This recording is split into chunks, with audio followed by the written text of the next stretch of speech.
Good morning. Morning. Just a second till I get wired up here. I can hear you all say Golazo. Golazo. Awesome.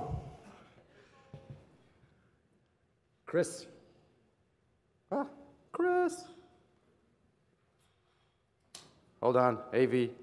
I'm going to tell you more than just the Golazo story. I was struggling today. It's a hard topic to come and talk to a bunch of entrepreneurs when you're an entrepreneur and about what can they learn from me.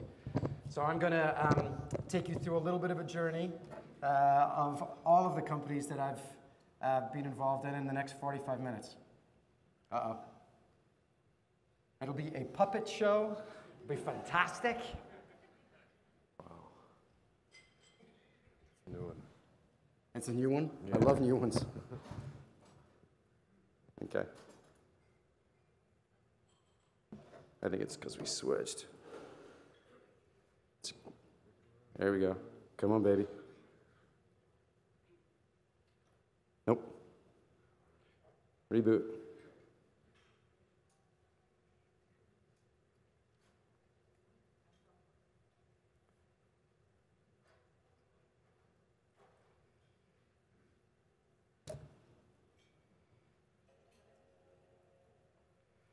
While this is doing this, my presentation is called Why Be in the Navy When You Can Be a Pirate? I've been a pirate my whole life since I was a little boy, inventing things, inventing companies. I'm an inventor. That's what I do for a living. I've done it my whole life. Now, the traditional pirate, you think of, but for me, the inspiring pirate is someone who advocates for a disruptive thought, someone who galvanizes around a mission and recruits a bunch of people to pursue that dream with conviction and compassion, but with urgency. So everything I've done in my life has been to think of a big dream, to recruit a bunch of people to come with me, but always to pursue it with passion and a sense of urgency. The pirates that inspire me are not the Johnny Depp pirates. The pirates that inspire me are people like Shackleton, who used an interesting HR technique, which when he was recruiting his team, he let people know that they were likely not to come back. You can forget everything that I'm going to tell you today and watch a movie called Shackleton's Antarctic Adventure. I want you to watch it with your team. Oh, we're back. Thank you, sir. I want you to watch it with your team. Hold on, just till I get that right. No, thank you. And I want you to look at what happens as an entrepreneur. In an entrepreneur, things go wrong every single day. You're faced with disasters every single day. But I promise you in this journey, it's not how many times you get knocked down, it's how many times you'll get back up. And in my life, that has been so true throughout my whole journey as an entrepreneur. I'm Scottish. I came here as a first-generation immigrant when I was 20 years old. I was too young to go to business school in Scotland, so I came to a country that was based on a pioneering spirit. That country is America. When I was young and in your seats, there was nothing like this sense of community. As a pioneering spirit, as an entrepreneur, it was a lonely and often desperate pursuit. But inside my heart was the willingness and desire to try and make a little bit of history and pursue a dream. And in the next 45 minutes, I'd like to take you through that journey. And my job today is to inspire one of you. If one of you in this room feels the sense of conviction that you can pursue your dream too, then I've done my job. Are you with me?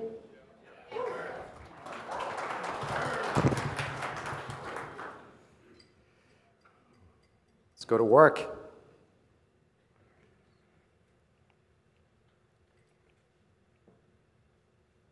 So I'm going to skip the beginning that had all of that in it and then jump to my first journey. When I went to business school, I was an Apple crazy. I thought Steve Jobs was the second coming of Christ. All I wanted to do was to work for Apple. But unfortunately for me, as I've told you, in my life, it's always a door that closes that results in another one that opens. In my pursuit of trying to work for Apple, they told me they wouldn't interview me because I didn't have a green card. I was dashed. It was the only thing that I'd applied to at business school. I had no backup plan. And then I got a call from a woman called Cheryl Newpert from Microsoft. She might have been Cheryl from Microsoft. She was Cheryl. Okay, hold on. I got to focus for just 1 second. Oh, come on, buddy.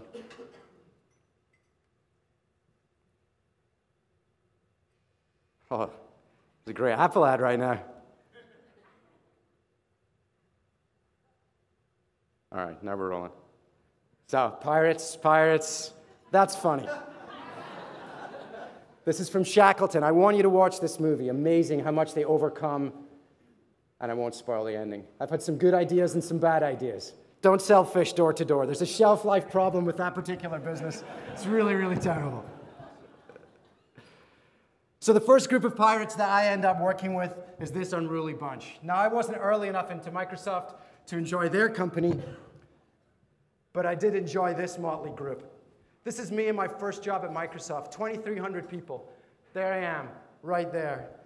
We were down in, working on OS2, my first job. I'm reading Gordon Letwin's OS2 book on the plane as we fly down to Florida, and I'm going to work on operating systems. I'd gone from being a paper boy to working at Microsoft. It was my first job. It was unbelievable. I couldn't believe that they were giving us free computers. This was in 1988. 1988. It was extraordinary. Microsoft for me was a place where I could be an entrepreneur. I had the ability to start businesses. I started more than 12 businesses for them. I wasn't one of the founders of Expedia, but they did end up in my consumer group division at one time. But I did do CarPoint. I did do Sidewalk, which is one of my favorite things ever. 12 different startups for Microsoft. It was an incredible journey for me. Shaved head, crazy passion. It was Lotus, WordPerfect, gone, gone, gone.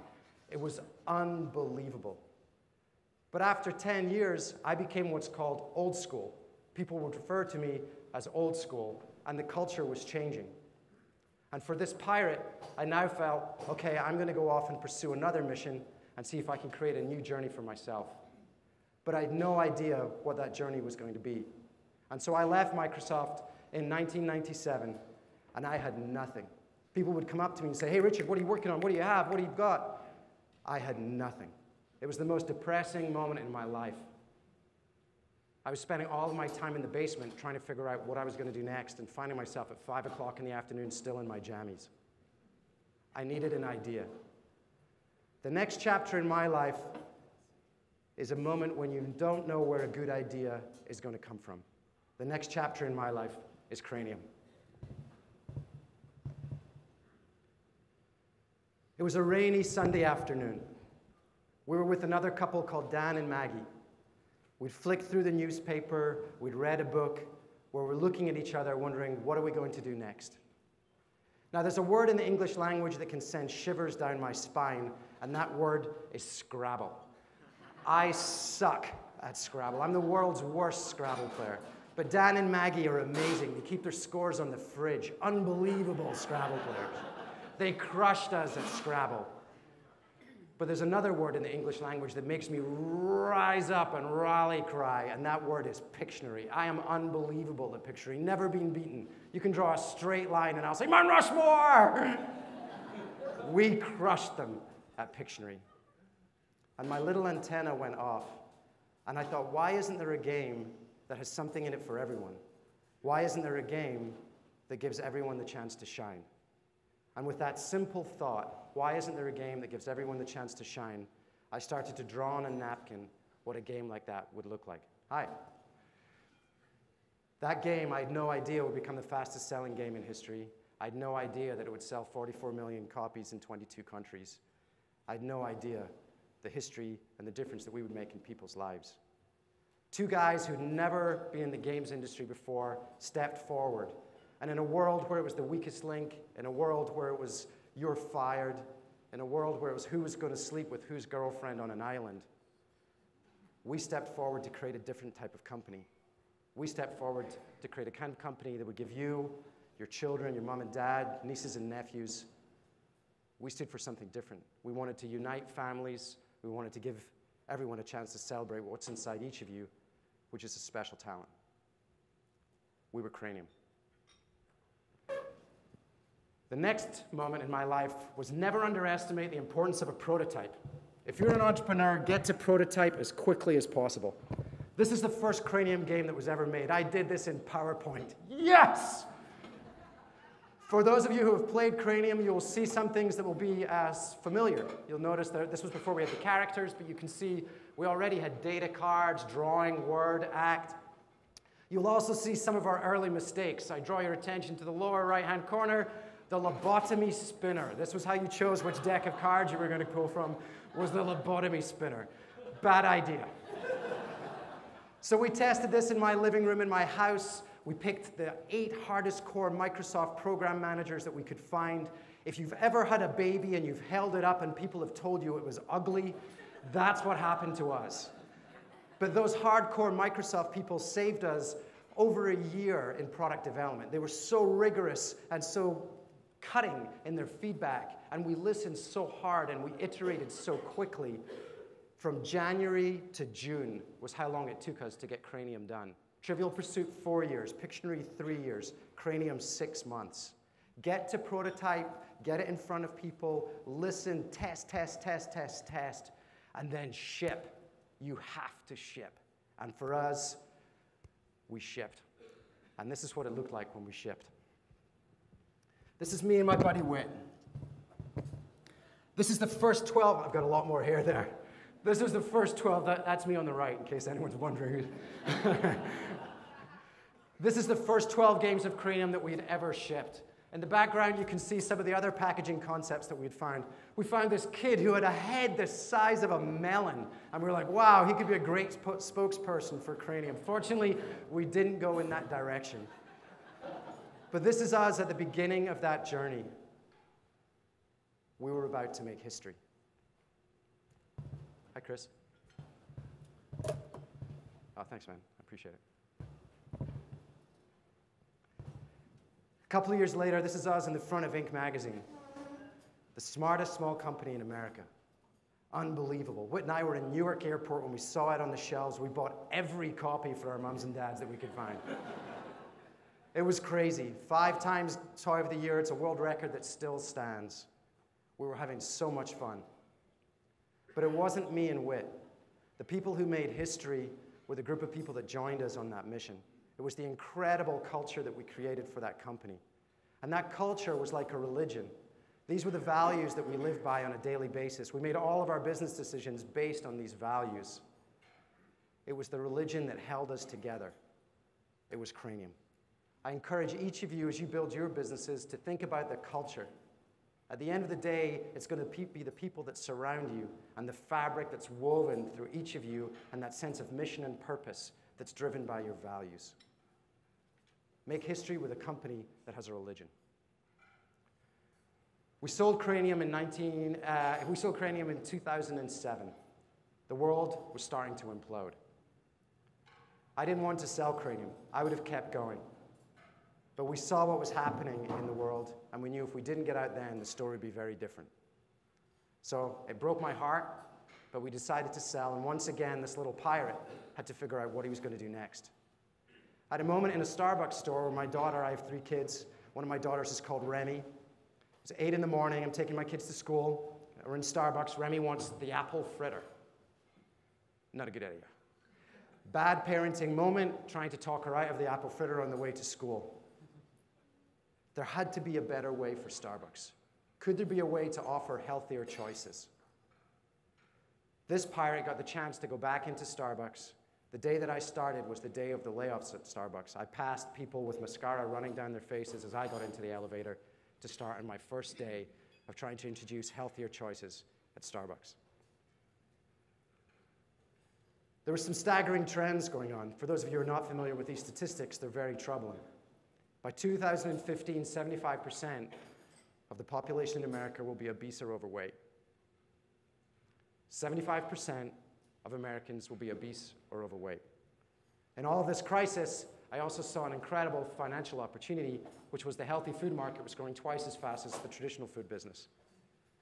There was a huge opportunity for Starbucks to take advantage of. But how do you get them to pay attention? As a pirate inside a large organization, if any of you are pursuing this, you need to have a disruptive thought. And for this disruptive thought, I drew on a parallel from a different industry. In 1999, a company called Toyota introduced a disruptive thought. And I wanted to shake things up and show the leadership at Starbucks that there was a better alternative for them. Now, if you were running a car company in 1997, there were some statistics that would draw you to say, let's just make bigger cars. The SUV business was a fantastic business. It was 40% of the total US auto sales, but they accounted for 90% of the profits. Petrol was at an all-time low. Crude oil had hit an all-time low price of $12 a barrel. If you were running a large car company, build SUVs, they looked incredibly profitable. But Toyota saw something different behind the data. Toyota saw that the sale of organic products were growing on average by 24% per year. Conservation was starting to get very interesting to people, and giving to the Sierra Club was up 50%. Whole Foods were starting to go, 20% sales growth.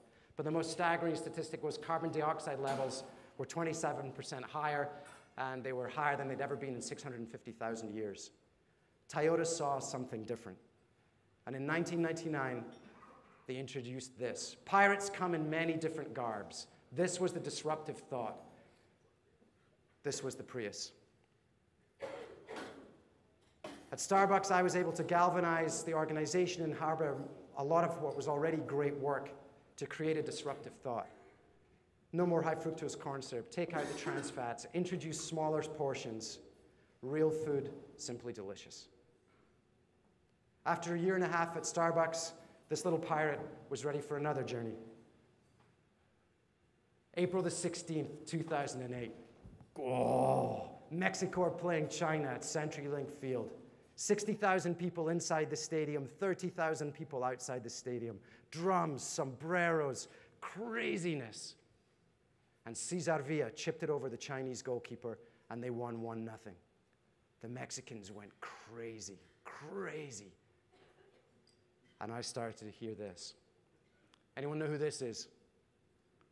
Rooney, mid-flight, Manchester United against Manchester City. Goal of the year in the UK last year. On April the 16th, 2008, I started watching football on Univision, and I started to hear a word that I wasn't familiar with, but I fell in love with.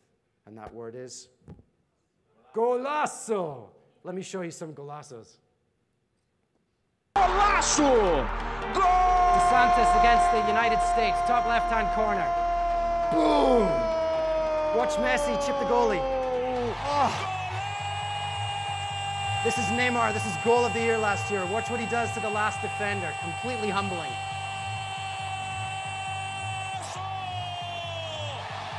Oh. US women from 20 yards. Boom! Watch this from halfway. Oh! Rooney midair. Bang! Oh! Whew! Over and over again. Golazo, golazo, golazo. The word that is screamed at that heightened emotional pitch for soccer people sliding across the carpet in front of the TV. Golazo! And I thought, could I create the passion brand for soccer? It was called Golazo. So when you're starting a company, you want to have a fantastic and clear strategic compass. For me, I saw huge trends starting to evolve. First was the emergence and passion around soccer, the fastest growing participation sport, the fastest growing audience sport, and the World Cup in 2014 in Brazil. We started the company just so we could get good tickets. The second huge trend we saw was the growth in the Latino population, growing 9 times faster than the non-Latino population. In 10 years' time, 60% of all US teens will be Hispanic. The world was changing. And the third big trend we saw was the quest for all natural products. In a world that's dominated by sugar-laden beverages and synthetic ingredients, could we launch a line of beverages that would be all natural, non-GMO, and much healthier options? We were off and running. The pirates united. It was time to create another passion brand, and this one would be the combination of a personal passion with a professional pursuit. We're going soccer crazy. For those of you who consume Rockstar, I want to draw your attention that every time you drink that can, you are consuming 6 donuts. We not only saw an incredible economic opportunity, but we saw the chance to do something better for society. We were going to launch products that would be healthier options. These are my guys. I love to call them my strikers and hardworking midfield. We have 8 products in the marketplace today. We have an all-natural sports energy product, 50% less sugar than the competitors, phenomenal flavor with electrolytes. And then my hardworking midfield. This is our hydration product that has coconut water for potassium, 50% less sodium than Gatorade, and much better flavor. Healthier halftime. These products, our energy products, is now the #1 selling drink in Whole Foods, energy drink in Whole Foods. We're selling ahead of 70% of the market in QFC. We're on a roll. People thought I was crazy when I said, let's put a ball on a can. They thought it was crazy to use a Hispanic name. They thought calling the flavors mango limon, mandarina, Jamaica, crazy. Pirates like craziness. We like disruptive thoughts. We like changing the rules. We love making history. Important when you're building a brand is to think about authenticity. Authenticity is how you build trust and allegiance with your tribe. When we were building the business, my buddy who I started with is a guy called Alex Rosenast, and Alex and I fell in love with a stencil of Messi pointing to the sky that we found in Buenos Aires. We loved it, but we couldn't afford Messi. But who could we put on the front of the can? So we ran an ad on Craigslist to find somebody that looked a little bit like Messi. We found Lee. Good-looking kid, curly hair, could point to the sky. You're hired. This is my buddy Troy Nebaker, who's taking photographs of Lee for the front of the can. I'm behind Troy, and I've got a soccer ball in the office, and I'm rolling it around, and I flick it to Lee, and he catches it, and he gingerly rolls it back to me. I'm thinking, uh-oh. I'm playing with it again. I flick it to Lee. He catches it and rolls it back, and I'm thinking, oh, my goodness, this kid doesn't use his feet. So I say to Lee, Lee, do you like football? No. Have you played soccer? No, I like softball. Uh-oh. How can we have a softball player on the can? You're out, Lee. We had no one. And then lo and behold, in one of our focus groups, this young man walked through the doors. And sometimes when you're building a company, you get a little bit of luck. Our rallying cry is born to score. We want to instill every one of our customers with this human potential and the belief that inside each of us is that chance to be born to score. Santa Maria Rivera is a young man who came with his parents as a first-generation immigrant illegally across the border. He was the first in his family to graduate from high school. He was the first in his family to go to college. As a young man, he wrote 2 goals down. One was to go to college. The second was to play professional soccer. He was the first in his family to graduate with a degree in history from Seattle University. But more important for us was that as a freshman, he was the captain of the soccer team that took them to the 2nd Division National Championship. Santa Maria Rivera is born to score. We were so inspired by his story, it gave us the opportunity to marry our commercial pursuit with a sense of community and a sense of giving back. He became our rallying cry. He embodied everything that we stood for. He became born to score. So we made a movie about him.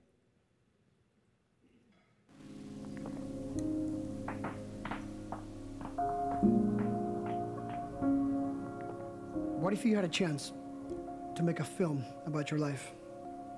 What stories would you tell? Would you only choose to tell the highlights? I went to college, played professional soccer, played in magnificent stadiums. In this case, I choose to tell it differently. I choose to tell my story in reverse. My name is Santa Maria Rivera. I come from a very tough place.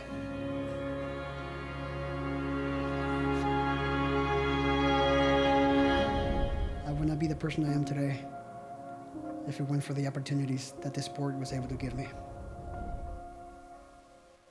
So this 22-minute movie embodied everything that we stood for with Born to Score.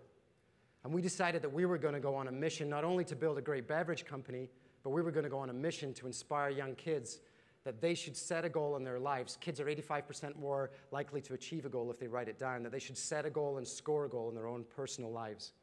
So at a time when Rockstar, Monster, Coca-Cola, Pepsi were all being thrown off of high school and middle school campuses, Golazo was being invited on. This is us at Explorer Middle School in North Seattle, 700 kids, where we were going to give them the poster that Santa had on his wall that had go to college, play professional soccer, to set goals in their lives to inspire them to set their own personal golazos. And after we went to Explorer Middle School, we started to see kids posting on Facebook that they wanted to finish college, they want to get a master's degree, they want to get a family, build a family, they want to follow their own footsteps. We saw that we were starting to change people's lives. This is what happened at Explorer Middle School.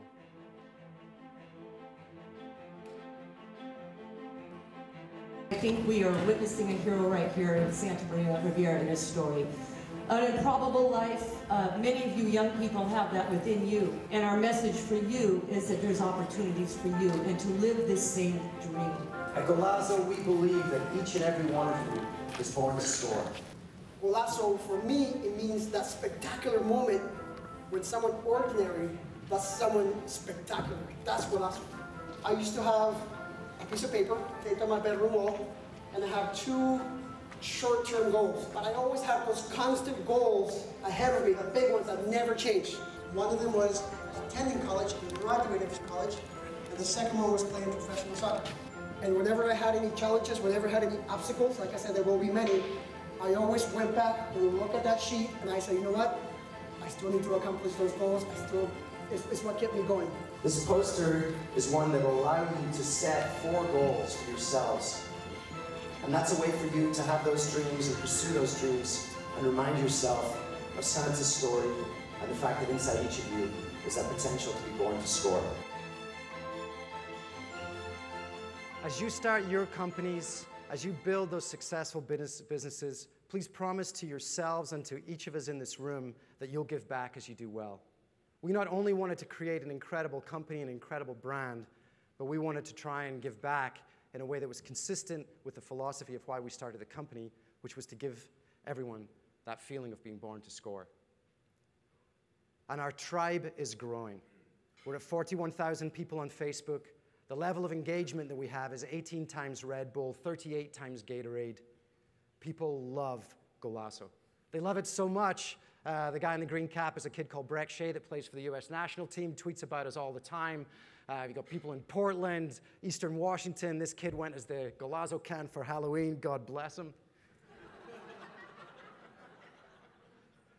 People thought we were crazy to do battle with some of these monolithic companies. You need to know who your customer is and stay true to that compass. These are our peeps, and they were supporting the growth of our company. We're now 400 days old over the last 400 days. When I started my journey as an entrepreneur, as I mentioned to you, there wasn't this room. There wasn't the sense of investors wanting to get close to entrepreneurs. There wasn't this sense of community. As you start your journey today, I introduce a calling to you. If not us, then who? If not the people in this room who are going to create history, who are going to step forward to pursue their dreams, then who? And if not now, then when? This is your moment. Embrace today, embrace the learnings, embrace the opportunity to meet those financiers, but step forward because you are the pirates. My name's Richard. Thank you so much for your time today. I really appreciate it. Good luck today, Golazo!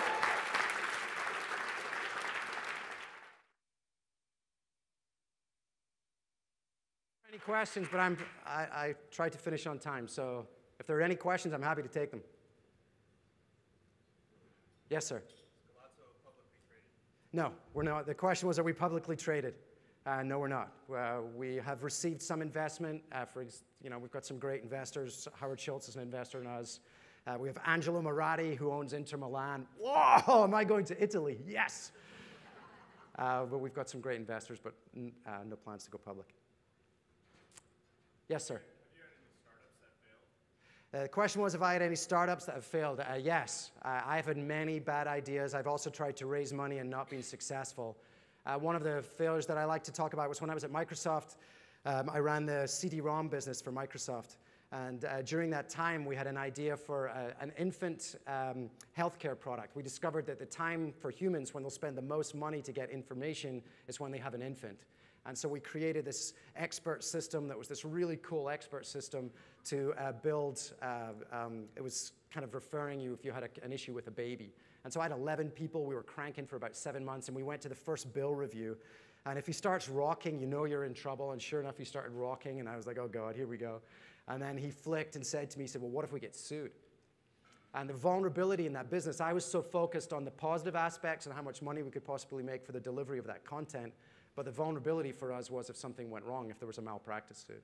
So that was an example of where I hadn't thought through both sides of that equation, and it just wasn't the right business for Microsoft. And we shut that business down in that meeting.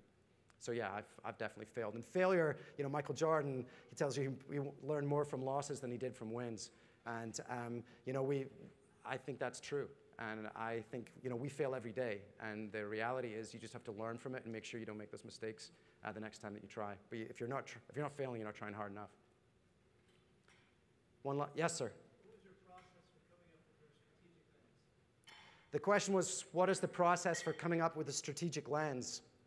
I try and do that with every business that I've started.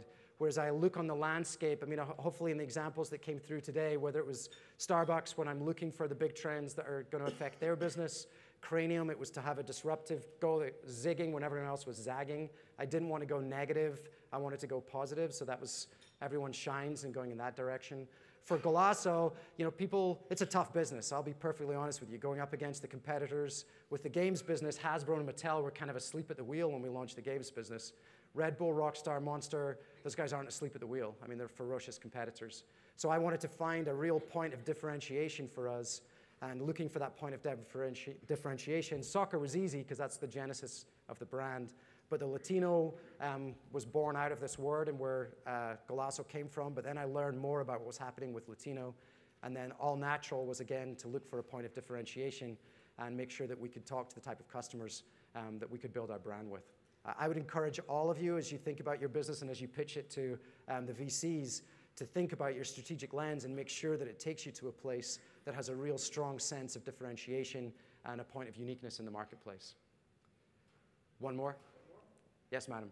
You mentioned core values were really important. How have they changed with the different companies that you've launched? That's a great question for me. The question is, how have the values changed with each company that I've started?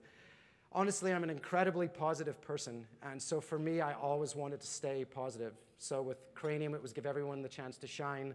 With Boom Boom, it was make big ideas bigger. And with Golazo, it's born to score. So I promise you, with every company that I start, the values are going to roll up to something positive and be aspirational. And that's just the kind of person that I am. I would rather bring that to the world. I'm very white light versus dark light. I'm going to bring the white light. And the values, there's always 5 to 7 of them, and they form the religion. We have the same thing for Golazo. All right, thank you guys so much. Enjoy today, Golazo!